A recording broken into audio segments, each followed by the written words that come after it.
નમસ્કાર દર્શક મિત્રો, @ગુજરાતમાં આપનું સ્વાગત છે। આજે 26 નવેમ્બરને ભારતીય સંવિધાન દિવસ તરીકે ઉજવવામાં આવે છે। આ દિવસ આપણને બંધારણના મહત્વની પણ યાદ અપાવે છે। આ દિવસે શાળાઓ, કોલેજો અને સરકારી કચેરીઓમાં કાર્યક્રમો યોજવામાં આવે છે। ત્યારે આજે સંવિધાન દિવસ છે, જેની દેશભરમાં ઉજવણી કરવામાં આવી રહી છે। ત્યારે ગુજરાતમાં પણ સંવિધાન દિવસની ઉજવણી કરાઈ।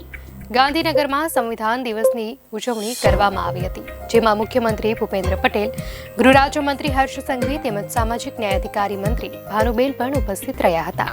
આ ઉપરાંત કુંવરજી બાવળિયા સહિત નેતાઓએ પણ હાજરી આપી હતી।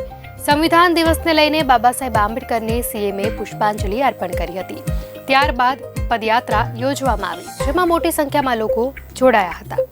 સંવિધાન દિવસ પર ગૃહમંત્રી હર્ષ સંઘવીની પ્રતિક્રિયા પણ સામે આવી છે। હર્ષ સંઘવીએ સંવિધાન દિવસની સૌને શુભેચ્છાઓ પાઠવી હતી। તેમણે કહ્યું કે આજે દેશભરમાં સંવિધાન દિવસની ઉજવણી કરવામાં આવી રહી છે।